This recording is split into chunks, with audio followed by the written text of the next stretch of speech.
નમસ્કાર વિદ્યાર્થી મિત્રો, આજે આપણે વાત કરીશું વિષય ગણિત ધોરણ 10 ચેપ્ટર નંબર 12 પૃષ્ઠફળ અને સ્વાધ્યાય 12.1 દાખલા નંબર 10 અને આ સ્વાધ્યાયનો પણ છેલ્લો દાખલો.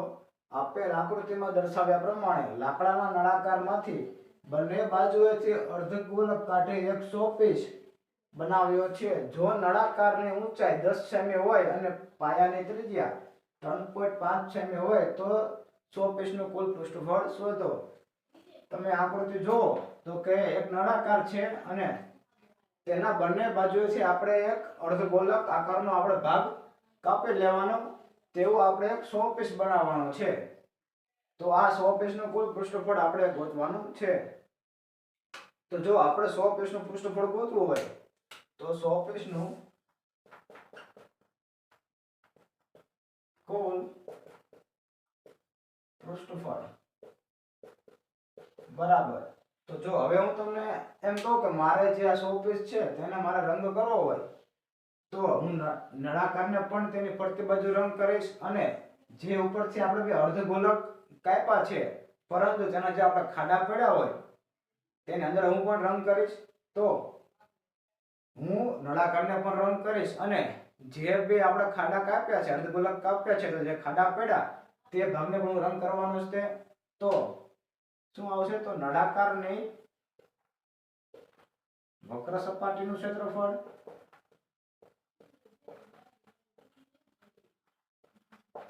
પ્લસ અર્ધગોળકની વક્ર સપાટીનું ક્ષેત્રફળ, કારણ કે આપણે 100 પીસને અર્ધગોળકમાં કાપવાનો છે બંને સાઈડથી. તો અર્ધગોળકની વક્ર સપાટીનું ક્ષેત્રફળ ગુણ્યા 2, કારણ કે આપણે બંને બાજુએથી અર્ધગોળકને કાપવાનો છે. નળાકારની વક્ર સપાટીનું ક્ષેત્રફળ એટલે કે 2π r(h) પ્લસ અર્ધગોળકની વક્ર સપાટીનું ક્ષેત્રફળ એટલે કે 2πr² ગુણ્યા 2. આપણે બેને ગુણી દઈએ 2πr(h) પ્લસ 4πr². હવે જે કોમન નીકળતો હોય તેને આપણે કોમન કાઢશું. તો 2 આ 4 ના ભાગ 2 ગુણ્યા 2 2π અને r 2πr. તો વચ્ચે h પ્લસ 2r. આપણને π ની કિંમત તો 22/7 જ લેવાની છે.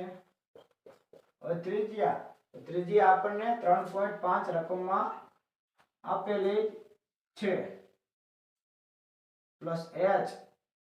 તો h એટલે કે 10 જ આવશે, કારણ કે આપણને નળાકારની ઊંચાઈ પણ રકમમાં 10 સેમી આપેલી છે.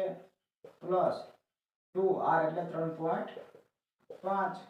આપણે હવે 3.5 નો પોઈન્ટ આપણે કાઢી નાખ્યો, નીચે 10 આવશે ગુણ્યા 35/10. 10 વત્તા 3.5 ગુણ્યા 2 એટલે કે 7. 2 ગુણ્યા 22/7 ગુણ્યા 35/10. 10 વત્તા 7 એટલે ગુણ્યા 17. 7 પંચું 35, 5 દુ 10, 2 2 કેન્સલ. 22 ગુણ્યા 17 22 ગુણ્યા 17 કરીશું. 22 ગુણ્યા 17 એટલે 0. 22 ના 22, 7 દુ 14, 7 દુ 14 ને 1 15, 4 2 ને 5 7, 2 ને 1 3, 374 સેમી સ્ક્વેર આ જવાબ. તો લખવાનું કે 100 પીસનું આમ 100 પીસનું કુલ પૃષ્ઠફળ 374 સેમી સ્ક્વેર થાય. તો વિદ્યાર્થી મિત્રો, આ એક્ઝામ્પલ આપણે અહીં પૂર્ણ કરીએ છીએ. જો આપણે અહીં સ્વાધ્યાય 12.1 ના 1 થી 9 દાખલા જોયા. જો તમને મારો આ વિડીયો ગમ્યો હોય તો વિડીયોને લાઈક કરો, શેર કરો અને મારી આ YouTube ચેનલને સબસ્ક્રાઇબ જરૂરથી કરો.